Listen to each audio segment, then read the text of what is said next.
नमस्कार दोस्तों, आपका फिर से स्वागत है आपके अपने YouTube channel genius Gurukul academy में। आज हम प्रतिशत का पार्ट 2 लेके आए हैं, जिसके अंदर आपको कमी वृद्धि से संबंधित सवाल कराए जाएंगे। और मैं आपको एक बता दूं कि इससे पहले पार्ट फर्स्ट अपलोड हो चुका है और उससे पहले एक ओरली कैसे हम प्रतिशत को निकालते हैं वो भी हम अपलोड कर चुके हैं। तो आइए शुरू करते हैं हमारे प्रश्न क्रमांक 1। जैसा कि इसके अंदर बताया गया कि राम की आय शाम की आय से 10% अधिक है।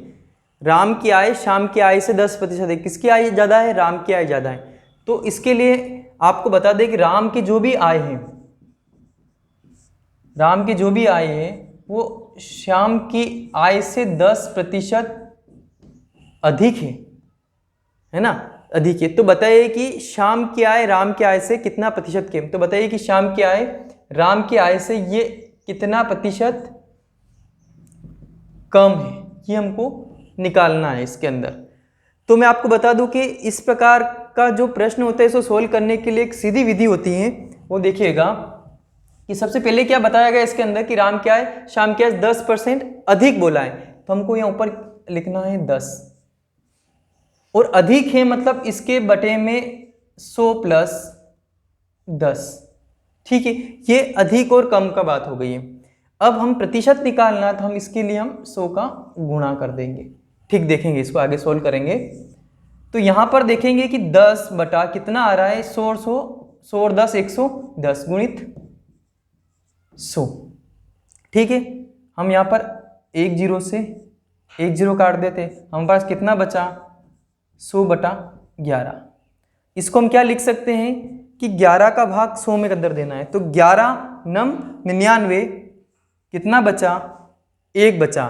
तो इस 1 यहाँ लिखकर हम नीचे कितना बचा 11, ये इसको सही बटा बोलते हैं। तो ये जो आया ये क्या आया है हमारे पास, प्रतिशत में क्या आया है, कम आया है। मतलब जो शाम की आय थी राम की आय से कितना प्रतिशत कम हो गई, 9 सही 1 बटा 11। और हमारा ऑप्शन है 9 सही 1 बटा 11, ऑप्शन नंबर बी।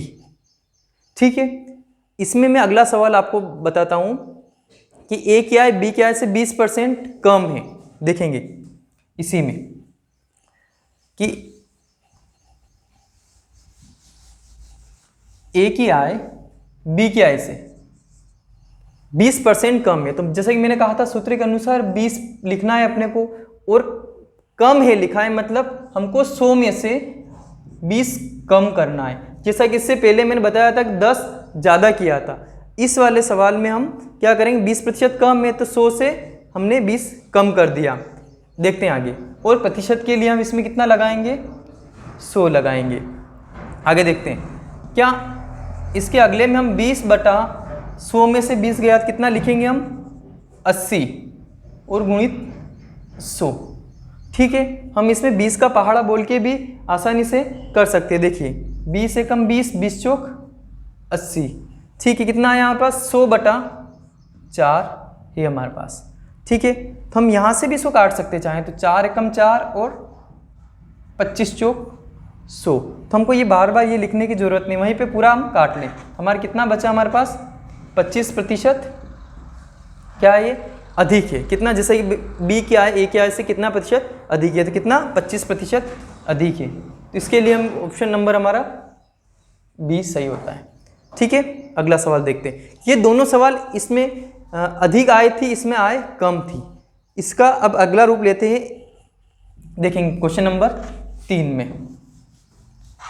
आप वीडियो को पूरा देखें क्योंकि हर प्रश्न अलग अलग टाइप का लिया है मैंने, एक एक प्रकार का सभी प्रश्न लिए। तो मैं चाहता हूं कि आप इसके बाद एक पार्ट और बनेगा जिसके अंदर आप देख के एक एक प्रकार के सभी प्रतिशत के सवाल आप हल करना सीख जाएंगे। तो क्वेश्चन नंबर 3 लेते हैं।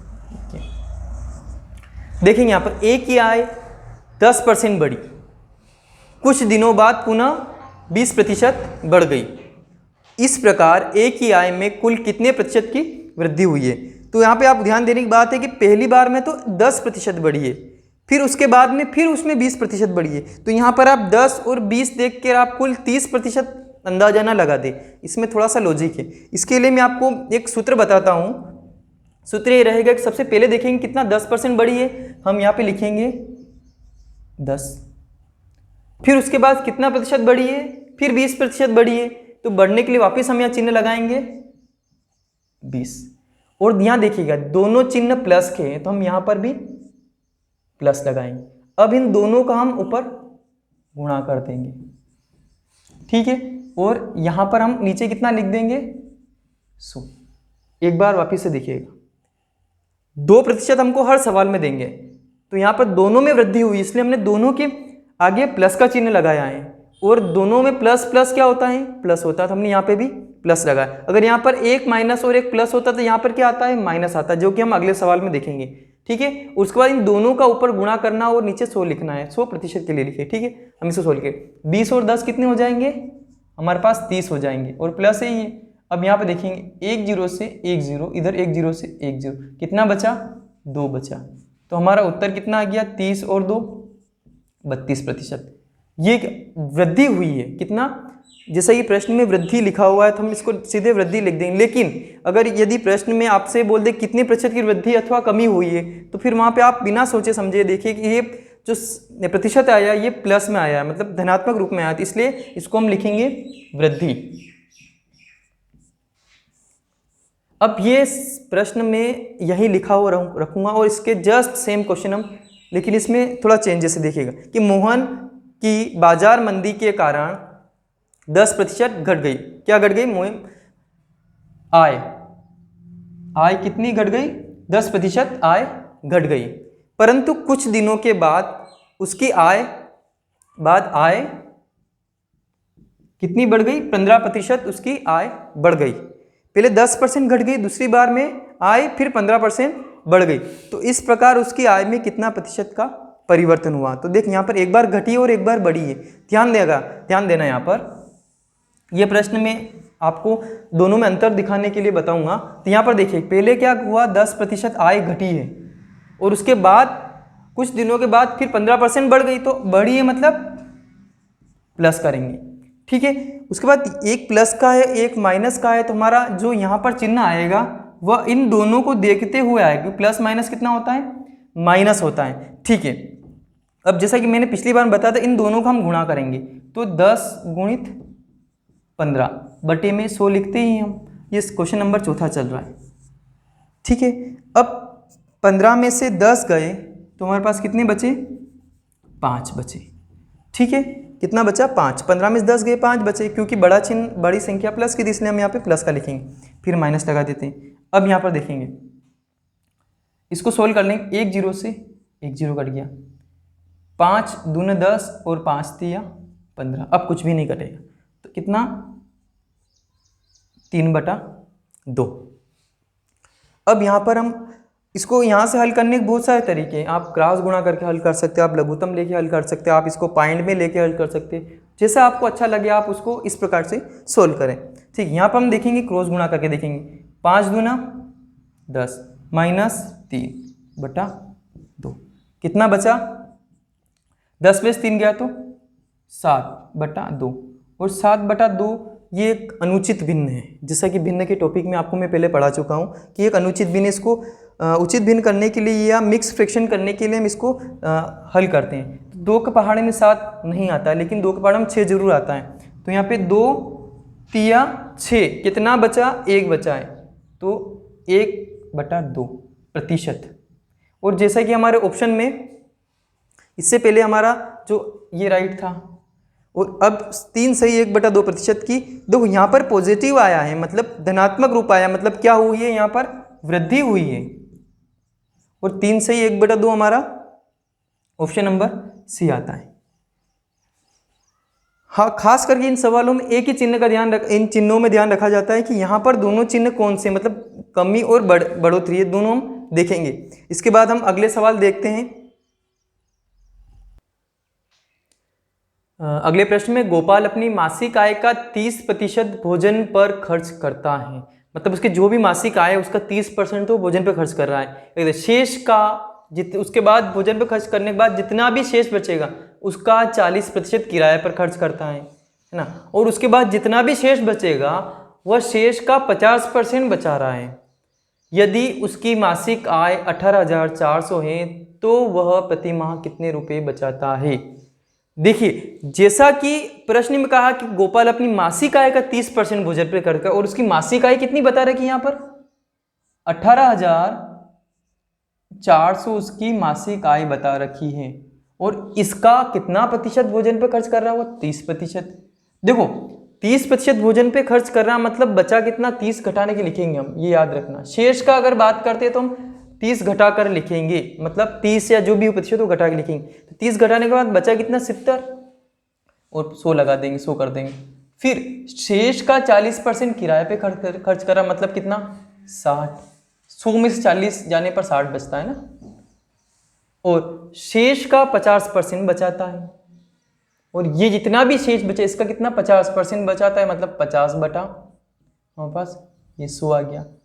और उसके बाद बचाने के बाद वो कितने रुपए प्रतिमाह बचाता है, तो ये मान लेते अपन x, ठीक है। ये उसकी मासिक आय का शेष का निकाल ले और बचा हुआ शेष निकल जाएगा सीधा।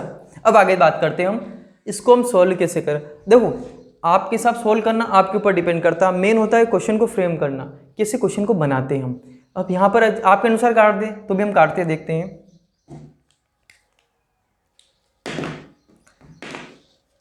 यहाँ पर इस 2 0 से ये 2 0, ठीक है, इन 2 0 से ये 2 0 कट गए, ठीक है। अब देखेंगे इस 50 से कम 50 और 50 दूना 100, ठीक है। ये देखते 2 1 कम 2 और 2 3 6, कितना बचा 184 गुणित 7 और गुणित 3, ये हमारे पास बचा हुआ है। देखेंगे ये कितना हो गया 184 गुणित 21, ठीक है। अब 21 का पहाड़ा यहाँ पर हम बोल के सोल्व करेंगे। 21 चौक कितने होते हैं 84, ठीक है। इसके बाद देखेंगे हासिल कितना आया अपने पास 8, तो 21 आठे कितने होते हैं 168, 21 आठे कितने होते हैं 8 दूनी 16, 160 और 8 168 और 8 कितने हो जाएंगे 176, 176 का 86 लाया 17, आराम से दे भाग है ना। 21 से कम 21 और 17 कितने होते हैं, 21 से कम 21 और 17 कितने होते हैं अपने पास 38, कितने होंगे ये 38, ठीक है। तो अपना गुणा कितना, उत्तर कितना आया 3800 रुपये, जो कि ऑप्शन नंबर बी हमारा आगे आंसर। फिर से समझिएगा कि मासिक आय का 30% बचा खर्च करता है भोजन पे, 30% खर्च कर रहा मतलब बचा कितना 70%, और इस पूरे शेष का फिर वह कितना खर्च कर 40 कर रहा मतलब बचा कितना 60, और पूरे शेष का फिर 50% बचाता है। उसके बाद जो x की वैल्यू हमारे पास कितनी आ गई है, ये सब x की वैल्यू थी, और x की वैल्यू कितनी आ गई हमारे पास 3864 रुपये। ये हमारे देखते हैं अगला क्वेश्चन हम।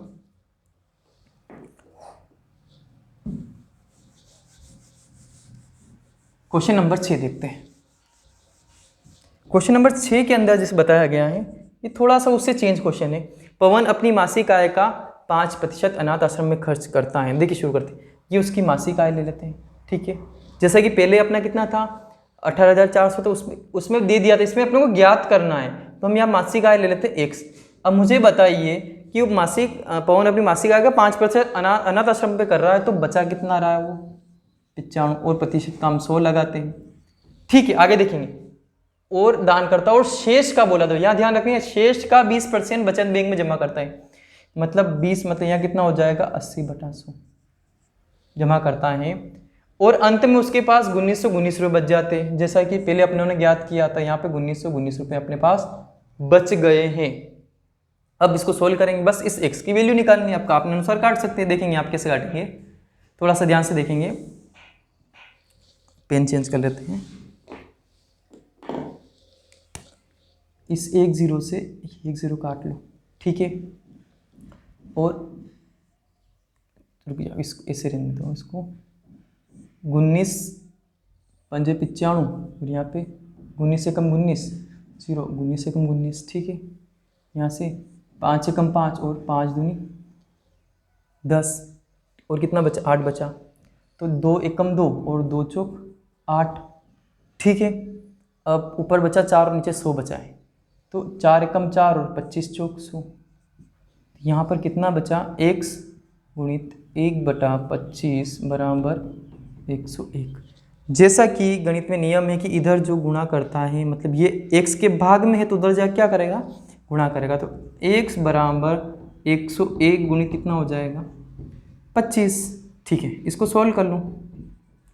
25 से कम 25 हासिल, तो 25 का 0 में 0 होता है और फिर यहाँ पे 2। ठीक है, और 25 से कम 25, ये हमारा 2525 आंसर आ गया और ऑप्शन नंबर हमारा 20 सही हो गया।